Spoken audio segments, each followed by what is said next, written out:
A list of mania. Think less but see it grow. Hello everybody, it's the Lawn Gnome and welcome to your May 2016 10 for 12. If you'd like to take a look at some of the other things that I have done in this little monthly segment of mine, please take a look at the playlist provided in the box below. Today, once again, I am going to be accompanied by a group of other YouTubers for a specific topic that actually involves books and film. Now, we all know that wonderful thing known as the audiobook, especially if you are part of the BookTube community, where you just don't feel like you want to lug around a big paperback or hardcover book, and you'd rather have somebody whisper those sweet words of those books into your ears.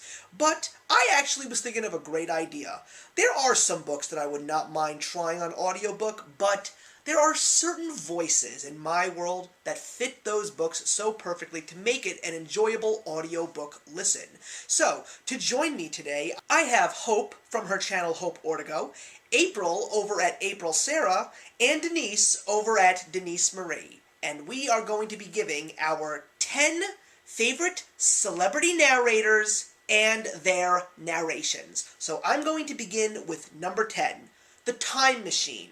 A classic time travel story, the first of its kind, and I don't think there would be any more appropriate person to read that book to me than Christopher Lloyd, a time travel extraordinaire himself, and I can just imagine him reading this book to me, and I would just see myself just smiling and probably using all of his Back to the Future mannerisms as he read that book to me. Number 9, we have The Ocean at the End of the Lane, which I still have yet to read.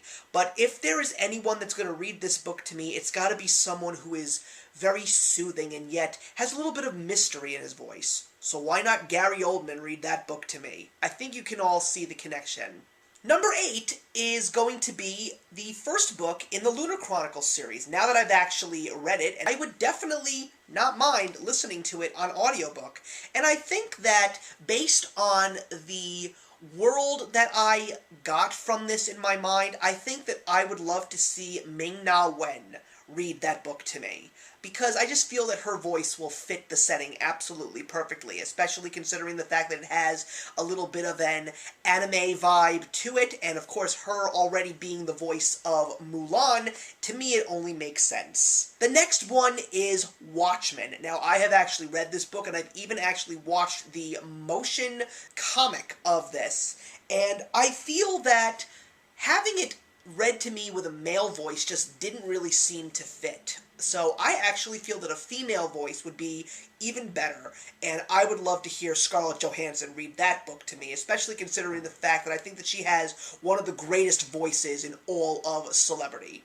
Number 6 is The Adventures of Tom Sawyer, a book that I haven't read in such a long time that I would love to actually hear on audiobook, because it was a very tough book for me to get through way back in the day. Matthew McConaughey. Not for the sake of just hearing the book, but I can just imagine him beginning, before he even starts reading the book. You turn on the narration and you hear, alright, let's read The Adventures of Tom Sawyer. Harry Potter. I can read those books on my own so many times it's not even funny. But if I were to choose anyone to read it to me on audiobook, I would actually like a cast member from the Harry Potter films to read it to me. And I think that Michael Gambon is the best fit. I just really believe that, especially when he introduces himself in the first book, because I'm actually referring to all of the Harry Potter novels, he can read them all to me, but I could just see him reading those great lines from Dumbledore in the book, as well as really giving us great personalities of all the characters that we all know and love. Number 4 is A Hitchhiker's Guide to the Galaxy, a series that was very difficult for me to finish. I didn't even finish the series. I read up until the middle of the 3rd book, and I just couldn't finish it because I just found it way too confusing. But I would love to hear David Tennant read that series to me. I can just see him really making the Arthur Dent character perfect and panicky, because I've seen David Tennant do so much, and he is amazing! I really could see him reading this book to me.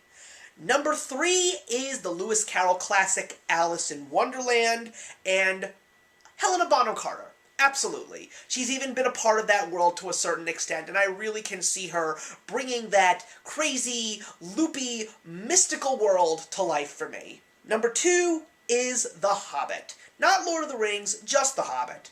Why not the voice of Smaug read that book to me? The great Benedict Cumberbatch. Especially when it gets up to the point where Bilbo is talking to Smaug. Now, of course, his voice is not going to be mixed to sound like it's extremely grimy and boastful, but he could still definitely do a great job. And that goes with the number 1. And I will be choosing A Tale of Two Cities. And for that, I want George Takei to read that book to me. Just imagine, it was the best of times. It was the worst of times. So that's it for everybody. Those are my 10 celebrity narrators and their narrations. Thank you very much for watching today. I'm really looking forward to seeing what April, Hope, and Denise have chosen because we do not reveal our choices until the videos actually go up. So it is a blind box as always. And I'm looking forward to another month with another 10 for 12. And I'll see you then. Actions speak louder than words. I want George Takei to read that book to me. Oh my. That's not staying in there, by the way. Damn it.